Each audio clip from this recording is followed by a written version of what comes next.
Sonic jumps from the home screens to the big screen in a movie port of the video game sensation Sega's Sonic the Hedgehog. Naturally, hidden secrets and Easter eggs follow in his wake. Let's give this flick a spin and see what we can catch. Sonic the Hedgehog takes our title character and throws him into a fish-out-of-water story. That is, a story that takes a character out of their familiar surroundings. Hilarity and/or drama are then supposed to ensue. Sonic, voiced by Ben Schwartz, finds himself seeking sanctuary on Earth after an attempt is made on his life in his home world. He stays under the radar for years in the small town of Green Hills. Ultimately, he longs for a relationship with the town's community, especially Tom and Maddie Wachowski, played by James Marsden and Tika Sumpter. Luckily, the evil element that forced Sonic out of his home when he was younger hasn't caught up to him on our world. But if they do, Sonic has provisions in line. He'll use magic rings given to him by the owl Longclaw to jump to another world. His next sanctuary, a mushroom planet, which he's not too enthused about calling home.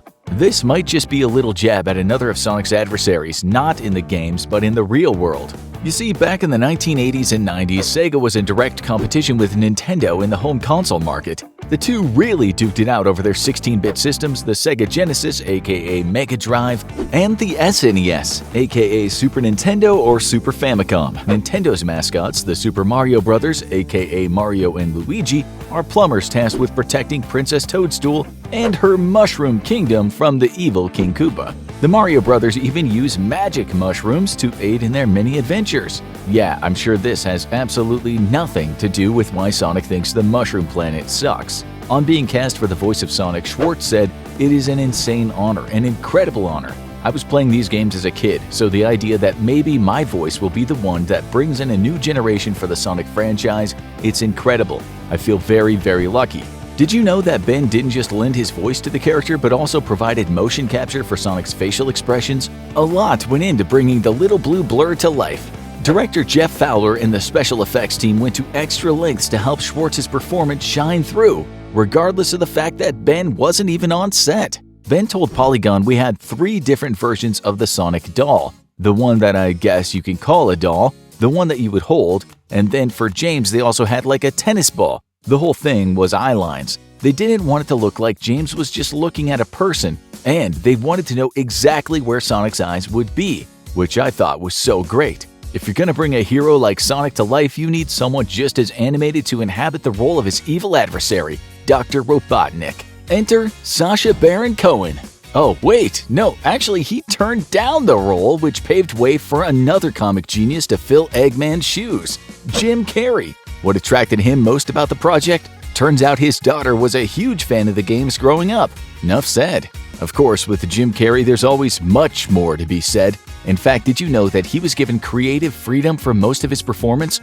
Jim sure seems to be having a heck of a lot of fun. Check out this sequence in his lab when the screen appears behind him. At one point, he pretends to be chased by a Tyrannosaurus Rex. Did you know this is a little wink at another role for Carrey that might have been? He was being considered for the role of another doctor, a mathematician who specialized in chaos theory. Dinosaurs? Chaos theory? Of course, I'm talking about Dr. Ian Malcolm, who wound up being played iconically by Jeff Goldblum back in 1993's blockbuster hit Jurassic Park.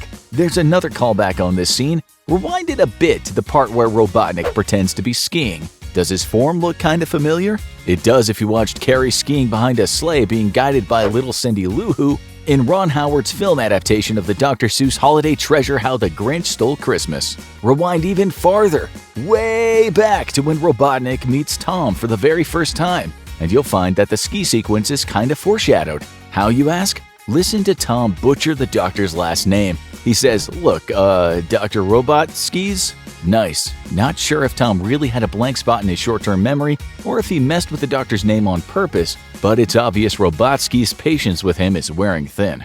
Speaking of thin, fans of the games might be scratching their heads at the casting choice for Dr. Robotnik, considering his, rotundness in the video games. Great word, rotund. Sounds more dignified than fat. Anyway, did you know that this choice is actually a callback to the Sonic comics? In the pages of Sega's UK comic book, before he was Dr. Eggman Robotnik, he was the slenderized Dr. Ovi Kintobor. So, why is he still nicknamed Eggman in the movie?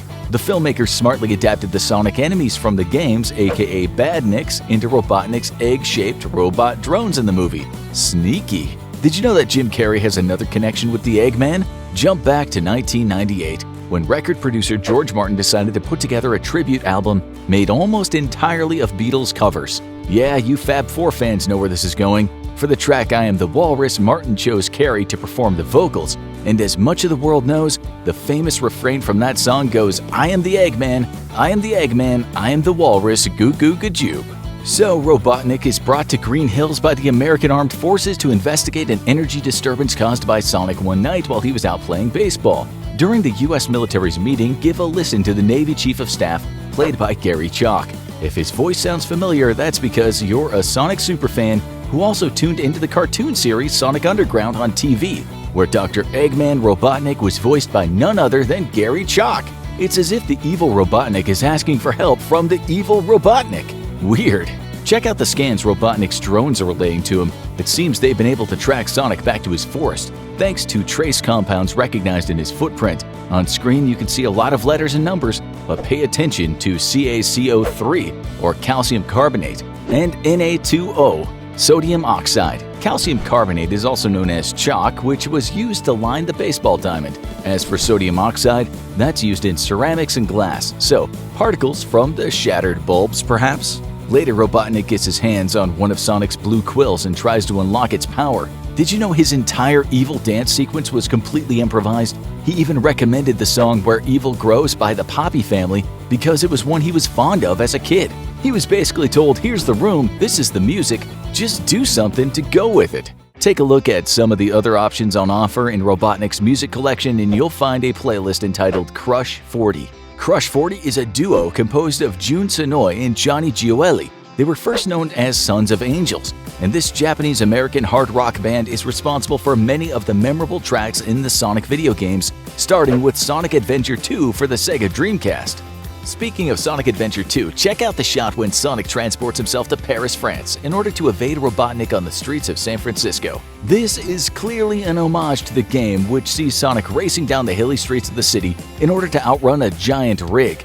By the way, did it seem random for Sonic to transport himself to Paris in the movie? Not if you paid attention to the massive ad alongside of the bus he slides under. The monument pictured is the famous Eiffel Tower, and the words in the French flag's blue, white, and red read "Visit Paris." Sounds like a plan. Just goes to show you always keep your eyes open anytime Sonic is running or in peril. Case in point, Sonic strikes a number of familiar video game poses throughout the movie. Back during the chase through the streets of San Francisco, check out this jump when Sonic switches from one side of the street to the other. It's a familiar pose for anyone who recognizes Sonic from the 2018 crossover fighting game Super Smash Bros. Ultimate on the Nintendo Switch. Oh, and remember the scene where Sonic and Tom are sharing a motel room? Watch as Sonic becomes a whirlwind of activity all over the room. In the top left corner, you can see him teetering on the light fixture over the bed, like he does when he gets too close to the edge of platforms in the video games. By the way, this little Easter egg was added at the request of lead Sonic designer Tyson Hess. Perhaps you also remember a dance sensation that was sweeping the nation known as flossing. No, flossing did not originate with Sonic. Hardcore gamers will undoubtedly remember the move becoming popular thanks to a multi-platform online game, the Battle Royale Supreme Fortnite. Well, even Sonic catches the flossing fever not once but twice in the movie. First when he and Tom take down the big tank, and second when he learns that his cave has moved up in the world thanks to Maddie and Tom. Did you know that at one point Paul Rudd was considered for the role of Tom Wachowski? Of course, Paul played Ant-Man in the Marvel Cinematic Universe, but he was also not the only Marvel actioner Paramount looked at for the part. Donut Lord, as Sonic calls Tom, was almost played by Star-Lord himself, Chris Pratt. Pratt was being looked at for the voice of Sonic. As it turns out, Pratt is voicing another video game icon in 2023, Mario in the Super Mario Bros. Movie. And no, I did not repeat myself, Mario is Mario's full name, straight up, no joke, for realsies. There was one more actor of note in the running for the part of Tom, and that was Adam Pally. Of course, he didn't get cast as Tom, but unlike Chris and Paul, he got shifted into another role in the film, Deputy Wade, Tom's co-worker who always seems to be in way over his head. Speaking of over his head, let's jump back to when Robotnik's Badnik drone lays waste at Tom's house. When Sonic jumps on top, he exclaims, "Can you believe Amazon was going to deliver packages with these things?" Of course, drone delivery is something that's been talked about for some time. In fact, another project involving Ben Schwartz made fun of the concept as far back as 2015. Yeah, doesn't sound that long ago, but we're coming up on 8 years. Crazy, right? Ben Schwartz plays Jean-Ralphio Saperstein in the hit network sitcom Parks and Recreation. In Season 7, there was an episode called Grizzlebox, about the local internet company known as Grizzle, which sent out drones to the townsfolk of Pawnee. The drones carried unsolicited gifts prompted from people's private online internet searches. Sweet, but creepy. What's even creepier, the drone delivery tech may be closer than we think. Amazon is already going through an approval process for testing their drone delivery program in Bryan, Texas by the end of 2022. Much like Pawnee, Indiana, Green Hills, Montana is a small town, and Sonic is beginning to realize that there is a world of experiences out there that he hasn't had the chance to, well, experience. So while he and Tom are at the Piston Pit bar, they work on Sonic's bucket list. Real quick, take a look at the overhead menu. Want to know what they serve at this bar? Yo mama! Sorry, I'm not 10 years old, I promise. One of the things on Sonic's bucket list is compete in a sport. You see, he spent a lot of times playing against himself in things like ping pong and baseball, but apparently he's never been pitted against anyone else. So he and Tom challenge each other to a friendly game of darts. Turns out Sonic is dangerously awful at it. But that might not necessarily be his fault. Did you happen to notice that Sonic threw the darts with his right hand? We know from the baseball sequence that he's a southpaw. Maybe after following a righty like Tom, he thought throwing with his right arm was one of the rules of the game.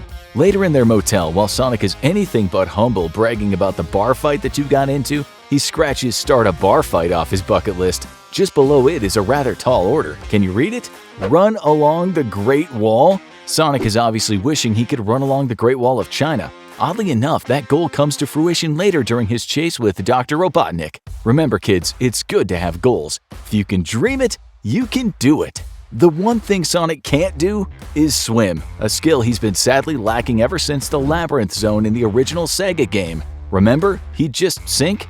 And there was that terror-inducing music that would play if you couldn't find an air bubble in time. No, stop! It still makes me feel short of breath. Anyway, it begs the question, can real hedgehogs swim? According to Faye Voss from the British Hedgehog Preservation Society, you bet. Voss says actually hedgehogs are great swimmers. They only get into trouble when ponds have steep edges and they can't get out. But hedgehogs love a swim. She can also corroborate that hedgehogs are very fast animals indeed, just not the way we think of fast. Voss continues they can move at 4 miles per hour, which isn't quite Sonic the Hedgehog speed, but that's pretty fast for a small, short-legged mammal. Alright, I'll bite. So what exactly is Sonic the Hedgehog fast? For the answer to that, we turn again to math.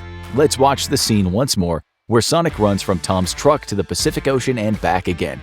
It's not going to be exact since we don't have precise coordinates, but we have about 5 seconds in which Sonic is gone. It's about 300 miles from the closest point in Montana to the Pacific Ocean as the crow flies. If you're not familiar with that term, it means in a straight line. Stay focused, so if Sonic can run 300 miles twice in 5 seconds, that's 600 miles every 5 seconds. That goes into a minute 12 times, giving us 7,200 miles, but that's per minute. Multiply 7,200 by 60 minutes, and you've got 432,000 miles per hour.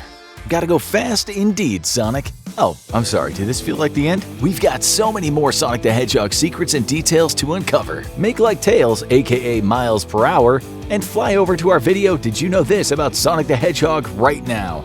I hope you liked this video and found some cool new details you hadn't seen before in Sega Sonic the Hedgehog. Make sure you subscribe to Movie Logic for more daily movie facts, trivia, and Easter eggs.